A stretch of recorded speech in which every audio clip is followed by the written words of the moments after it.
Usually, when you see something dead on the side of the road, you either feel bad or speed up. But this dead bird is very much alive, and it's slinging cocktails. Dead Flamingo is the kind of bar that feels like an inside joke. Opened by some of Miami's finest bartenders, it's equal parts fever dream and fresh start, with just enough weird to make you wonder if you've had one too many, and you haven't even ordered yet. We're on Calle Ocho, a street soaked in Cuban history and cafecito-fueled rhythm. But lately, it's found a new pulse. Less cigars and abuelitas, more mezcal and mood lighting. And in the middle of it all, a life-size replica of Bad Bunny's Casita. Yes, that Casita, from his sold-out Puerto Rico tour. People fly in just to take selfies and sip rum under its roof. Because of course they do. I've been invited in, so I'm stepping through the flamingo-shaped looking glass to see what makes this place tick, or cluck, or chirp, whatever flamingos do. All right, well, Sean Michael Haas, born and raised in Miami, Florida. Mom's from Cuba.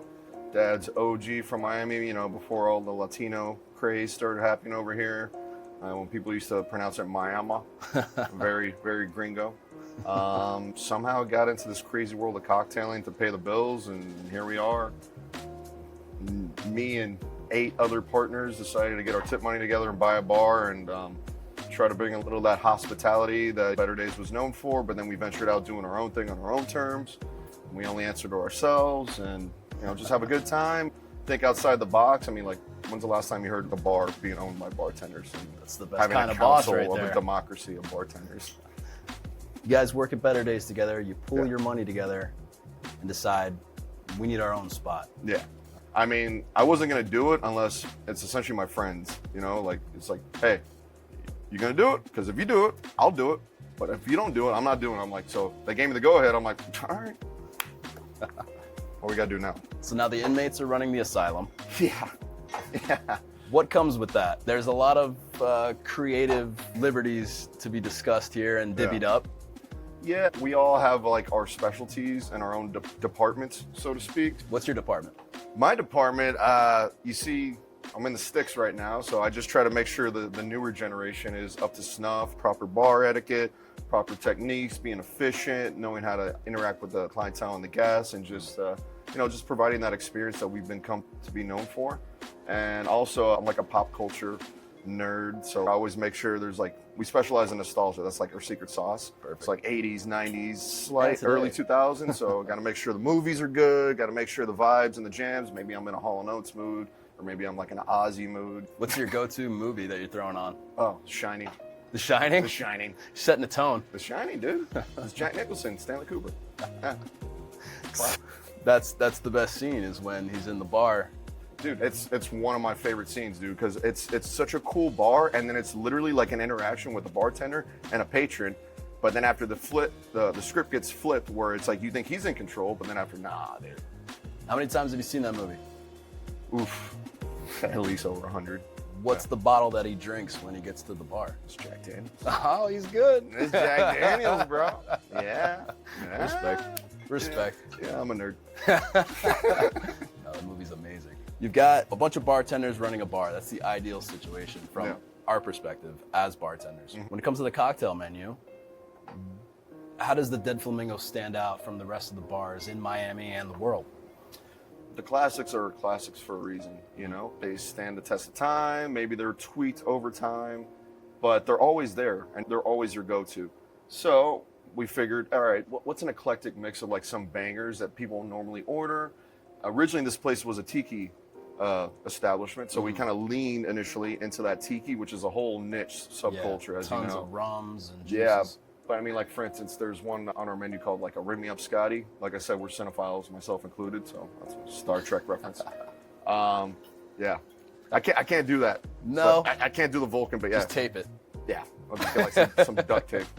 But that's essentially like a Saturn, It's just got a little bit of Orgeat, falernum, a little bit of citrus in there, gin. Good times, good vibes. Well, I'd love to try that. Yeah, sure. When we're talking about proper bar etiquette, you kind of always want to start with your least expensive ingredient in case you do torch the cocktail, because I miss just bartending where I'm not having to pay the bills, but you know, being a bar owner, these are like the little things. How much do cocktail napkins cost? Start paying attention to How the much napkins. does toilet paper run me? And little things like that. But yeah, start with a little bit of lemon juice. Where's your little orgeat, you know, almond syrup. Yeah. And then obviously, since we're normally kind of high volume and whatnot, we actually do make everything in-house, and then after one service comes, you know, we're ready to slang and bang, and you know, we can make this cocktail just as fast as like say like a vodka soda. You know what I mean? Just bang them out, but at the same time, they're going to be always on point. You know, they're not going to be like, oh, that guy made it that way, or I made it this way. I like it the way. No. So we make sure that everybody always does it accordingly. Right. Same across the board. Yeah. Not sacrificing service for speed or vice versa. Exactly. And then after, everybody loves when you look at the camera and shake and you're like, like how awkward is it to just look right into the camera and just like, Or just make direct eye contact with the guest. oh, That's very Jack Torrance.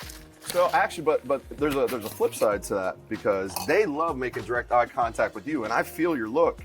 Mind you, I'm taking care of like 8 other people. I'm like, I'm right with you. I got you. And they're just like, Trying to alpha dog you. I need a drink right now for the love of Christ. I'm like, we're gonna get through this, man. It's not that big a deal. I'm good with that until the hands go in the air. Can't do hands in the face. At that point, you're crossing boundaries. Yeah. And then after, so twofold. Normally, Pebble Ice dilutes a lot faster with tiki cocktails because you don't want to drink like normally like a lot of booze. But with this, we don't want it to like dilute too fast. So we do like a little bit of the regular ice on the bottom and then give you that little bit of pebble on top. Make it a mess. All right, where's my little guy? All right, like little lemon expression over here. Some good times. Obviously, it's a tiki cocktail. I gotta put a straw in there, otherwise, you know, it's gonna be very awkward for you.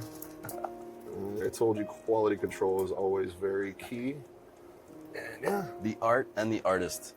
I mean, if anything, I'm a janitor before I'm an artist. Cheers. All right. Cheers, brother. Thank you so much. Yeah. So you got some falernum in there, orgeat, lemon, gin. You got some mango, Okay. canola in there. So yeah, at first it comes in a little sour, Yeah. but then on the back end, that's where you get all the expression and those. And then the juices. more it dilutes, the more it kind of blends and it folds like a little bit more into there. And then it's usually like, especially like with our hot weather in like South Florida, it's just like everyone's like, yeah, man, let me get that, man. Like, let me I was gonna just say chill that's out. the perfect thing to walking out there in the Miami heat, 90-degree weather. You come in, you have one of these, oh, you're good to go. Yeah, man. I You mean, have it's you just, can toss back a few of those. it doesn't have to be overly complicated. Sometimes simpler things are better in life.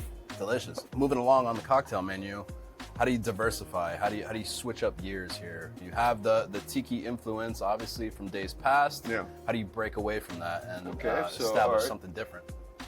All right, so for instance, let's say everybody, you know, especially like, you got Irish in you, all right? A little bit. All right, I got a little bit of Irish in me. So everybody likes Irish. So we're angry drunks, is what you're saying. No, I mean, fighting Irish, but no, I'm usually pretty happy. I'm pretty happy drunk. I'm pretty happy drunk. Unless you piss me off. But no, like a standard, like, you know, Irish go-to is like an Irish coffee, you know, Buena Vista Cafe. They're making those guys like about 20 at a time. You got guys from working there 40 years, guys like 70. They're always pulling like the tully and whatnot. They're like sugar cubes and like, you know, the cream and doing the rigmarole. Creature of habit. Yeah. So we're like, why don't we just throw a Irish coffee in the menu? But we like going to 7-Eleven. Like I said, it's hot, South Florida, so why don't we make a frozen Irish coffee? Frozen Irish coffee. Yeah, and I then can we'll do split that. base it like with like a little bit of cognac to give it like a little bit of character as well, a little bit of Irish whiskey, and yeah. So we're mixing France and Ireland. We're the Swiss, man. We're neutral. We don't want to get canceled by anybody. Would you like a little frozen Irish cafecito? Absolutely. Okay. All right. We are on Calle Ocho. So we actually, where's my bad boy at? Right here. So this is something a little special. So I 110%. Is that for you or me? This is gonna be for you. So this is a little Malört infused whipped cream. Oh, okay. That's interesting. And I guarantee you're not gonna go to any other bar where you're gonna find this bastardized creation that we came up with. But it actually works. It actually works. I'm excited. It's not gonna be overtly bitter, but you'll see what I'm talking about. So this is exclusive to Dead Flamingo. Oh, Malört whipped cream. If we see anybody else do that, 100% they're copying. Only bartenders could come up with something like that. All right, put that bad boy away. And then after, a little bit of fresh espresso dust on top, just to give you like little coffee vibes. And that's that guy, dude. Short, simple, and easy. It's a frozen cocktail, dude. Just let me know what you think. Make sure you get some of that cream. I wasn't trying to be weird with that. No. Oh, yeah. Yeah. Like I'm waking up for the airport. No, it's right better now. than Starbucks, dude. Way better. Way better than Starbucks. No hate to Starbucks. I love you guys across the street. Sorry. They're taking care of you guys before your shift anyway. So. Cake pops are phenomenal. Thank you. Wow. Malört whipped cream. Make sure you try the whipped cream by itself, and you'll see what I'm talking about, because like it starts very sweet. It's like homemade whipped cream, but then at the back end you get that little bit of right at the end there. Right at the end. Yeah. That's so But interesting. it works. It does. It does work. works, dude. Yeah, we're a little bit messed up in the head, but Well, you said you had Cuban influence. yeah. When do you remember having your first sip of coffee or cafecito? I was like 5 years old. My abuela got me like some tostada, and she got me like a café con leche, and then she's like, no, you gotta dip it in there. And I'm like, what? You're dipping bread with butter and coffee? She's like, trust me. And I'm like, yeah, dude. All right, cool. There's a reason why you're my abuela. You're like Yoda. It's all from like 5, 4 years old. All Yeah. my Cuban friends, they've all had cafecito from there. And then you gotta have a croqueta right after that, or like a pastelito, or like papa rellena. So I mean, Calle Ocho, Yeah. we're not necessarily known for bottle service, but do you have anything similar to bottle service if someone asks for something like that? I know it's a bar, but it's Miami. I think we got something, where it's, get a pretty good little bang for your buck, so to speak. All right, I'm interested. I don't know if you ever heard of champagne of beers. The champagne of beers. Yeah. Oh, High yeah. Life. Yeah. It's not exactly Dom P, but yeah. It is a champagne, and it really is only one way to serve champagne and keep it on ice. But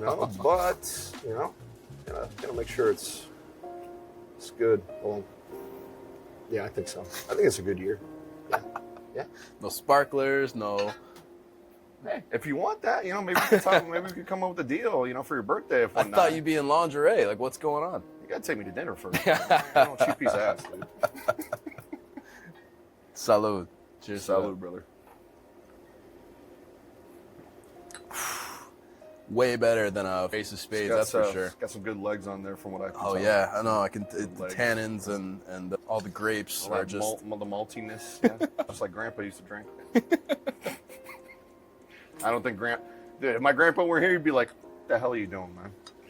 But yeah, Awesome. we like to have fun, dude. We like to do stuff proper, but at the same time, throw our own little personality. Well, that's the into beauty mix. of a bar being owned by bartenders. Yeah. You know what the industry is looking for, Yeah. as well as the clientele. But I'm just saying, the normal guests that walk by, yes, you understand that as well. But it's the bar's bar. Exactly. That's what I feel this is. Just looking at the cocktail list and the way you've named things, Yeah. the way that you guys interact with each other, you can tell it's a good industry spot. I mean, for instance, like I'm not gonna go into like a 5-star Michelin restaurant and be like, "Hey, man, can I get your best Big Mac?" I'm pretty sure that doesn't work like that. But at the same time, like just because we're like a neighborhood, craft cocktail industry bar, doesn't mean that hey, we could do funny stuff that it's a Miller High Life pony. Let's be real. Yeah. But it's all about that experience, and not to mention we can actually do a lot of cool stuff too, man. Like we know all the classics or something to Yeah. your liking. like to cater that experience to you, man. So Yeah. because without you guys, yeah, we don't have a bar. Exactly. Literally. I like how this bar is kind of evolving at any given time. You guys are Yeah. constantly adapting to what's going on again, like you said, in pop culture. And it's sticking out like a sore thumb, this right over here. We have to go gravitate over here because this casita, obviously, been in the news already. Bad Bunny's a big deal. I don't know if you know, but I'm a big fan. just got announced for the Super Bowl. Yeah. I mean, my team is not the best, but I'll definitely be watching Super Bowl. Are you a Dolphins fan? Yeah. It's not easy being a So Dolphins. sorry to hear that. What's up, man? Vaughn, how you doing, man? Nice to meet See you. bud. Let's go check out the casita. All right, cool. I'm then guided by Alex to the giant pink elephant in the room, an exact replica of Bad Bunny's Casita. All right. I like it. Yeah, right? It's a dead-on replica. Yeah. Pretty spot on. I feel like we're on stage in Puerto Rico right That's now. the goal, man. I gotta put it on. Do I it. gotta do it. Yeah. Cultured. Looks good, man. I'm ready to play some dominoes. Tell me a little bit about yourself, Alex. Well, I'm a Miami native. I've been in the industry for about a decade. I'm one of the owners over here at the Dead Flamingo. I've tried your cocktails. I like what you're doing with them. I Thank like how you're innovating and at the same time staying true to who you guys are as a staff. You're having fun with it, it feels Right. like. And that's, again, bartenders owning a bar. You guys are just having fun. That's the goal, man. It's always sunny. Obviously, we're sitting in front of something that's iconic right now. The Casita. Mr. Bad Bunny obviously got called up to be the halftime show at the Super Bowl. Yeah. Very big deal. And you guys are capitalizing on that. How does a casita in Miami fit on Calle Ocho in a bar like Dead Flamingo? I mean, it's been electric. We've gotten to put on some really cool events. The people are awesome. They've been really grateful and receptive, and we're excited to keep putting them on. We're doing one for the Super Bowl as well. Are you? Yeah, it's gonna be fun. I can't wait to see that. I mean, can you divulge a little information in that? Or? Well, I can't. You got to come by and check it out for yourselves. But Fair enough for that.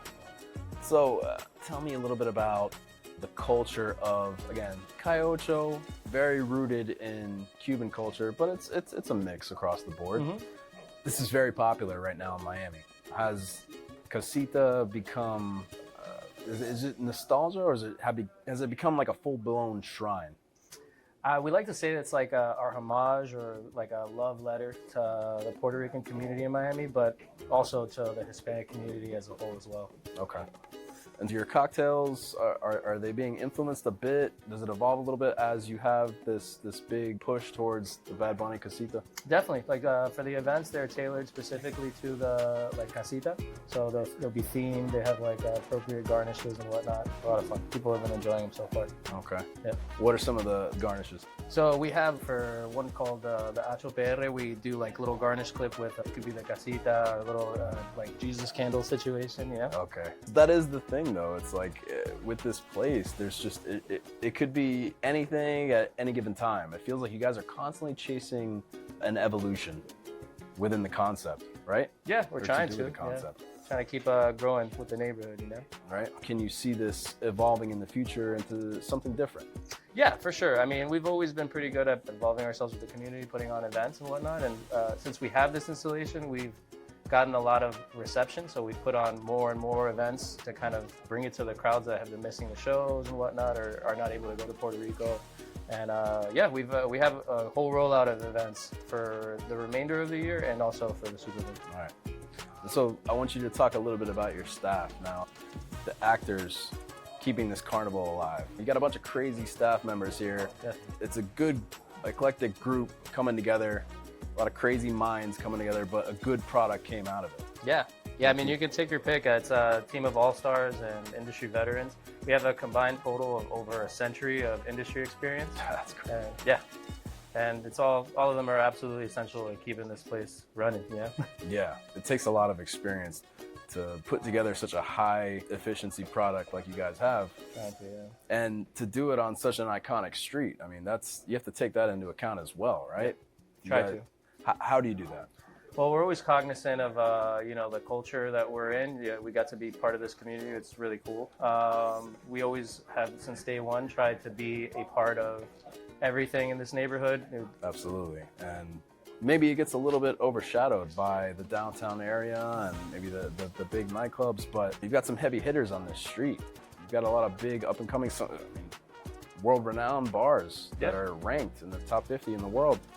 There's noise being made on this street.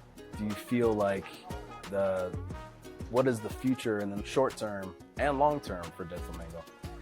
Well, we're excited again to be part of this growing neighborhood. We're growing, so we're really happy to kind of be in this synergetic moment. We're in a process of evolving also. We're in the middle of a rebrand. So there'll be a lot of changes happening physically at the location, as well as menu updates and more events and things of that nature. Okay. Again, it was a Tiki place before this, right? It was, yeah. When we first acquired it, it was called Tiki. Slowly been rolling out what we bought the bar to be. We're trying to flesh out our vision of the bar. Right. And it's kind of cool to get to do this while the bar's still open, because we have a great community of regulars and they get to kind of like be part of this experience with us. Yeah. Do you think people are stepping in here for the drinks, or they're coming to kind of just get a taste of Bad Bunny's world? I mean, I think they don't initially expect the Bad Bunny thing sometimes, which is great. It's a cool surprise, especially this is a recent installation. Right. But I think they stay for the drinks and for the service. Our bartenders are really good at, catering to the individual. That's part of the reason that we have such a good community of regulars and such especially yours. No, they're in tune with what's going on with across from the bar from themselves. Definitely, it's a lot of fun, man. It's a stage for sure. It is. And, it's a very fun bar. Yeah. Not a lot of places can say that. It's a lot of turn and burn in Miami. Hey, what can I get for you? Yeah, let me get this. Okay, cool. $20. You're out of here. For sure. Next person. Here, feels more personable. We try to be, man. I mean, you go anywhere in Miami and pay $20 for a mojito, and we try to keep our prices fair. We're not trying to gouge or anything. We're trying to be like the Flanagans, I guess, of the community. Just come here, pay a reasonable price, and keep coming back. We want people to have a good experience over like a quick buck. So it's really important for us. It's like a part of our ethos for like the bar team to have that connection with the guests. Sure. Shout out Flanagan. Yeah, man. If you think Bad Bunny walked in here on his own and he was to experience this in Miami, what do you think he'd say? I like to think he'd be really excited, man. We're doing a good job, I think, of celebrating Hispanic culture over here. We took inspiration from what he's doing, and I think he would be super thrilled to see the turnout and the people in costume, the people. The reception to it has been, I think, amazing. Yeah. If I was him, I think I'd be thrilled. Sure. No. And it's to go with the Super Bowl. I mean, the reaction, it was kind of a 50-50. It was the hardcore football fans maybe weren't so enthusiastic about him being named the halftime show, but then the true Bad Bunny and music fans were very excited. Then you got to think about it as Super Bowl as a business. The people watching football for the game aren't exactly watching it for the halftime show, but then again, everybody else wants to see who's performing. And when you're selling over $1 billion in revenue on a tour where you basically said, hey, come see me in my backyard, experience my home for 20 nights. And again, did over $1 billion in revenue. Super cool. There's something to be said about that. Definitely. It's very impactful, very powerful. So I like the way that you guys are honoring that and honoring him as an artist. Yeah, thanks. It's nice to have it just a little bit of, even if it's just a little piece of it, just a way to experience it here at home and not, yes, we would all love to go take a trip to Puerto Rico. Definitely. Don't get me wrong. Yeah, 100%. I'll go right now. Yeah. But it's nice to have it close to home and stateside, so that way everybody can experience it. That's the goal. So yeah, there's a whole other side of the venue. You want to go check it out? Oh yeah, for sure. Let's do it. As Alex motions me to follow him, I can't help but realize there's an entire other half of this bar that I had totally missed. Oh yeah, this is very cozy. Yeah. How does a skeleton flamingo fit into Little Havana? Yeah, we get that question a lot. So flamingo is kind of like an iconic symbol for Miami's tropical setting. It kind of refers to something that is past. So we try to have that be kind of our tongue-in-cheek nod to our nostalgic brand. It's supposed to represent a part of Miami that is past. The Dead Flamingo represents a different time in Miami. And that makes for some killer shirts, that's for sure. I like them too. So what does it mean for a bar to belong on this street, not just sit on it and open up? Yeah, I think to belong to Calle Ocho means to contribute to it, to ingratiate yourself into the community. So since day one, we participated in the Calle Ocho festivals. We work with local partners. We offer resident discounts, and we try to be a part of the community. You know, we do local business happy hours, things of that nature. Right. Yeah. So any way to get ingrained into the culture itself of really the be part of street. it. It's a historic street. I mean, there's a lot of, you know, places that have come and gone. There's a lot of red tape that's been taken down and famous boundaries that have been broken.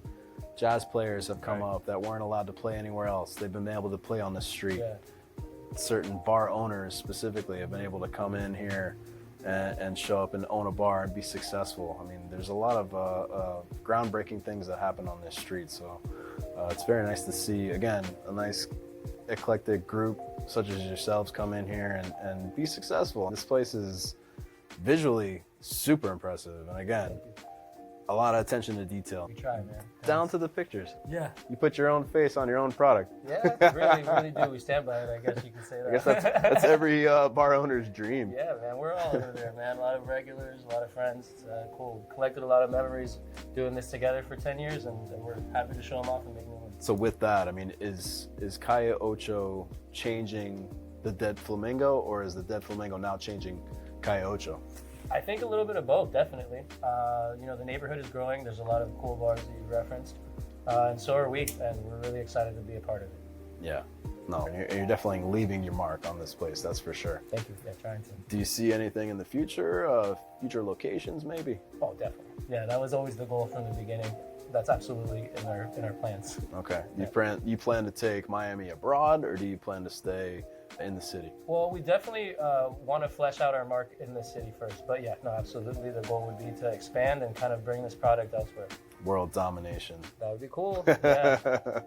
Let everybody know what Miami's about. Yeah, man. That's awesome, dude. Well, you know, thank you for inviting me into your home. Thanks for coming. It's a beautiful home. Appreciate it. Full with beautiful people. And I had a great time. And I can definitely say that anybody that's coming in here is in for a special experience. It's not just like any other bar. You're coming in here, it's very personable. Your staff is trained on that, and it's very evident. And I can't see Miami existing without a Dead Flamingo bar now. So That's great. Thank you, man. thank you so Appreciate much. it. Appreciate it. Thank you for having me. Of course, man. Cheers. Anytime. So, what did I find at Dead Flamingo? A frozen Irish coffee that tasted like dessert in a dive bar. A drink called Ring Me Up Scotty that tasted like Star Trek took a tropical vacation. Two co-owners, Sean and Alex, equal parts cocktail nerds and cultural misfits, building something weird and wonderful behind darkly eccentric walls. We talked The Shining, we talked Calle Ocho. We sat in front of a fake casita that somehow felt more real than half the bars in this town. Dead Flamingo doesn't pretend to be normal. It's a little strange, a little loud, a little dead. But damn it if it isn't alive in all the right ways. Cheers, and I'll see you in the next one.